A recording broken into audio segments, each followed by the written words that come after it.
अरे भाड़ में गई MQM और पाकिस्तान पीपल्स पार्टी, मेरा उनसे कुछ लेना देना नहीं और मेरा कोई ताल्लुक वास्ता नहीं उनसे। नाज़रीन, मैं हूँ डॉक्टर अली की गिदवन टीवी की तरफ से आपके साथ, आवाम के साथ, आवाम की अदालत में, आवाम की बात। नाज़रीन, ये कहना है पाकिस्तान तहरीक इंसाफ के साबिक रहनुमा डॉक्टर आमिर लियाकत साहब का। जी जनाब, ऑन रिकॉर्ड है ये बात। नाज़रीन, आपको इस चीज़ का अच्छे से मालूम पड़ चुका होगा, हो चुका होगा अब तक, या इस अंदाज़ा इस चीज़ का हो चुका है कि मैं डॉक्टर अली की गिदवन की तरफ से कभी कोई हवाई बात नहीं करते। जो बात होती है बेस्ड ऑन फैक्ट्स होगी, ज़मीनी हक़ाइक़ पर मबनी बात हुई। डॉक्टर आमिर लियाकत साहब ने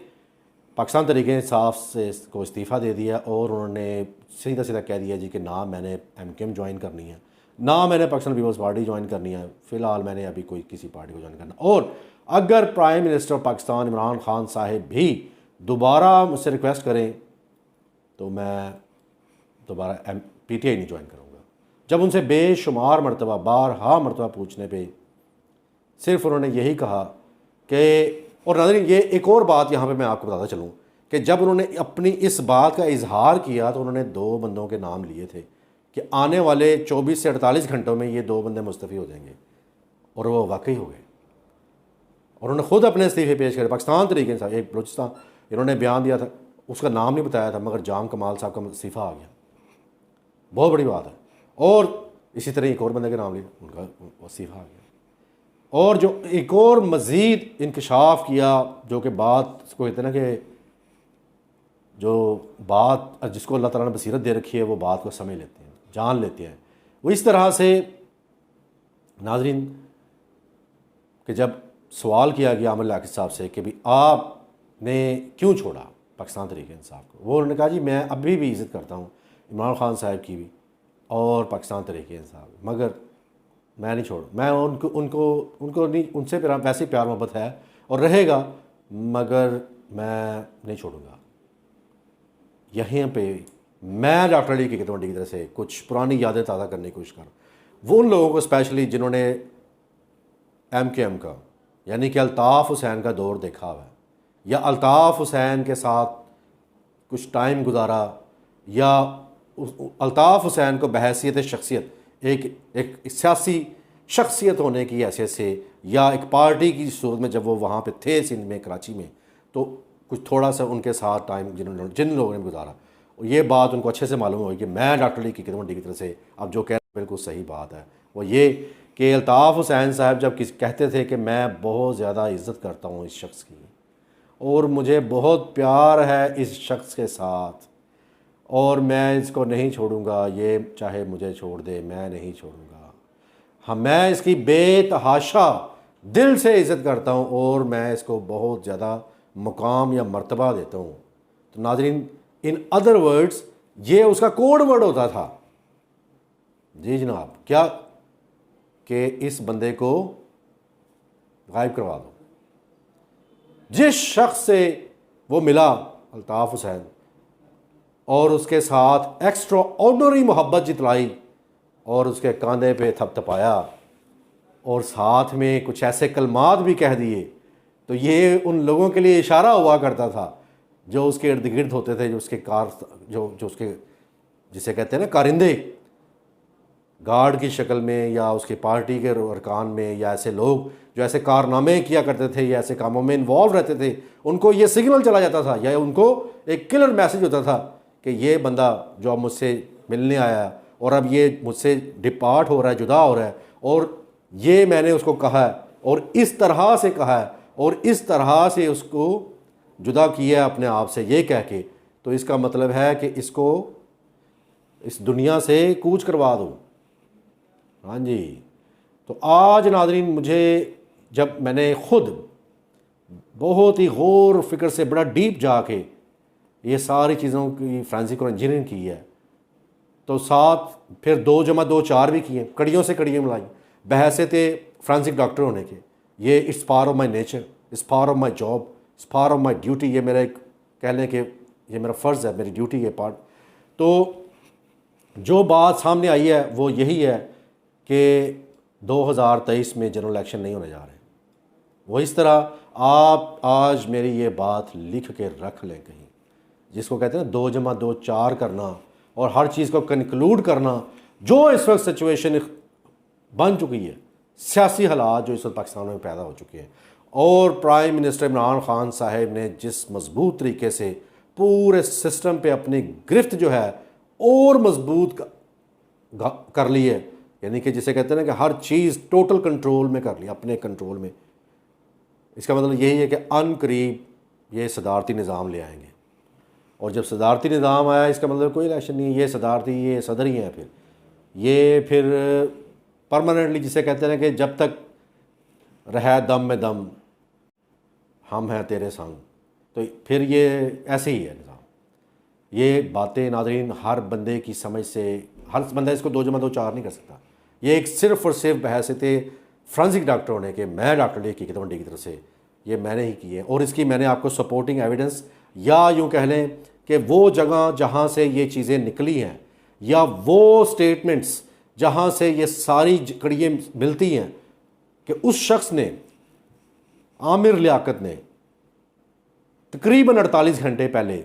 2 शख्सियात के मेंशन किए, एक का तो नाम ले दिया और एक का नहीं लिया था, क्योंकि जिसका नाम नहीं लिया था वो बहुत बड़ी शख्सियत थी, बलूचिस्तान के पाकिस्तान तहरीक इंसाफ के गवर्नर जाम कमाल। उन्होंने नाम नहीं लिया था, मगर वो वाकई बात सच साबित हुई। फिर उन्होंने एक और बंदे का नाम लिया सिंध में, वो वाकई बात सच हुई। फिर जब उनसे कहा गया कि आपने पीटीआई लवर की बजाय एल हटा दिया, पीटीआई ओवर कर दिया, और अपने उस स्टेटस पे आपने बंदूक लगा दी, तो उन्होंने कहा मैं नहीं छोड़ूंगा। तो इन्होंने बहुत टाइम गुजारा है। आमिर लियाकत साहब ने कराची में वो वक्त देखे नाजरीन जब अल्ताफ़ हुसैन, या यूँ कह लें अल्ताफ़ भाई के इशारे पे या एक लफ्ज़ पे लोगों की जानें चली जाया करती थी। और अब जो इस वक्त आज जो चेंजेस की हैं पाकिस्तान आर्मी ने, नाज़रीन आपकी इत्तला के लिए अर्ज़ है कि the most toughest people, the hardest people, जिनके पास vast amount of knowledge and huge amount of experience है, जिन्होंने पाकिस्तान की अफवाज में भी टाइम गुजारा और इसके साथ साथ बड़े बड़े मार्के मारे, ऐसे बड़े बड़े आला अफसरान को उन्होंने सिंध में तैनात किया। आज जो चेंजेस हुई हैं, बहुत बेशुमार चेंजेस हुई हैं। सिर्फ DGISI नहीं चेंज हुआ, उसके साथ साथ बेशुमार चेंजेस की गई हैं। तो जैसे मैंने शुरू में अर्ज़ किया पिछले हमारे पहले वीडियो में भी कि साबिक DGISI लेफ्टिनेंट जनरल फैज़ मीर साहब को कोर कमांडर पेशावर लगाया गया, जहाँ पे बर्निंग बॉइलिंग पॉइंट है नाज़रीन, वेस्टर्न बॉर्डर्स हैं वहाँ पे, और ये आने वाले वक्त में एक जो उनको वहाँ पे लगाया गया है, ये एक बड़ी वाइज चॉइस ही प्राइम मिनिस्टर पाकिस्तान इमरान खान साहब की और जनरल कमर जावेद बाजवा साहब की। वेल डन, दाद देते हैं। और इसके साथ साथ नाज़रीन आपको ये हम let's not lose the subject यही है कि आया इलेक्शन होंगे। मैंने इस बात की आपको पहले से ही, जिसे कहते हैं ना, एक प्रेडिक्शन कर दी है कि ये मेरी गट फीलिंग है, और जो ये सिर्फ हवाई बात नहीं है नाज़रीन, ये सारी की सारी बातें मैंने 2+2 4 ऐसे की हैं। आमिर लियाकत साहब की बातें सच हुई, उधर से ये जो जितनी चेंजेस हुई हैं आज के दिन में आर्मी में, जो ओहदे जो शफल किए गए हैं, ये पूरी बसात एक पूरी बिछा दी गई है। जिस तरह शतरंज की जो चेस है, चेस गेम की तरह ये मुकम्मल एक बसात जिसे कहते हैं बिछाना, वो एक वो बसात बिछा दी गई है। एवरीथिंग इज़ रेडी, बस एक राइट टाइम जिसे कहते हैं उसका इंतज़ार हो, और वो हो सकता है आने वाले चंद महीनों में ये बात सच साबित हो। बाकी गायब का इल्म अल्लाह सुब्हाना ताला के पास है। मैं इसको 100% नहीं कहूँगा, मैं इसको 99.99% ये मेरी प्रेडिक्शन, मेरा एक्सपीरियंस, और हो सकता है ये I am the only one in this country in Pakistan ये बात करने वाला शख्स, और जिसकी वाकई बात सच साबित हो। आप देख लीजिएगा। और वैसे तो कहते हैं डेमोक्रेसी, जमहूरियत होनी चाहिए, obviously it's good for the country and country economy, मगर साथ साथ ये बात भी हमें नहीं भुलानी चाहिए कि अगर उस मुल्क में रहने वाली आवाम या कुछ ऐसे अनासिर जो कंट्रोल में आ ही नहीं रहे, कभी इधर से पकड़ो तो इधर से निकल जाते हैं, इधर से पकड़ो तो इधर से फिर स्लिप आउट होकर निकल जाते हैं। तो फिर ऐसे लोगों को कंट्रोल करने के लिए एक मुकम्मल, जिसे कहते हैं, बसात फैलानी पड़ती है, पूरी बिछानी पड़ती है, साजिश, पूरी प्लानिंग की करनी पड़ती है, जिसमें हर एक बड़े सेंसिटिव अहदेदारान अफसरान को कॉन्फिडेंस में लेना पड़ता है, और उसके बाद फिर वो ऑपरेशन शुरू किया जाता है। और अब जो ऑपरेशन शुरू होने वाला नाज़रीन आने वाले वक्त में, most likely I would say, मैं कहूँगा आने वाले तकरीबन 6-7 महीनों के अंदर अंदर बहुत बड़ी बड़ी चेंजेस आने वाली हैं। वो ये कि ये बड़े बड़े लीडर्स जितने भी हैं, चाहे वो पाकिस्तान मुस्लिम लीग नून के से जिनका ताल्लुक है या पाकिस्तान पीपल्स पार्टी से है, इनके खिलाफ तो बेशुमार मुकदमात पहले से बने हुए हैं, और ये मोस्ट लाइकली अगले 6-7 महीने में जेलों में होंगे, और बड़ी बड़ी लंबी सज़ाएँ काट रहे होंगे, 25-25 साल की। हो सकता है कि इनमें से कुछ लोगों को फांसी की सज़ा भी दे दें, क्योंकि वो जो सानिया माल टाउन में जो केस बना उसमें तो जो अगर सज़ाएँ हुई तो लाजमी बात है फांसी। और इसके साथ साथ कुछ ऐसे अनासर जिससे शिद्दत पसंद अनासर, उनको कंट्रोल करने के लिए, ख्वाह वो सिंध में है और स्पेशली बलूचिस्तान में, ये चीज़ करना इनके लिए बहुत ज़रूरी हो जाएगा। एक काम तो इन्होंने कर लिया कि वो सारी के सारे ओहदे जो हैं अपनी अपनी जगह पे ले आए, सारी बसात जिसको कहते हैं शतरंज की जिस तरह बिछा दी गई है, अब सिर्फ चाल चलने वाली बात एंड चेकमेट। नाज़रीन अपना ख्याल रखिएगा। मुझे डॉक्टर अली की खिदमत की तरफ से इजाज़त दें, आपके साथ, अवाम के साथ, अवाम की अदालत में, अवाम की बात, अल्लाह ने के बाद।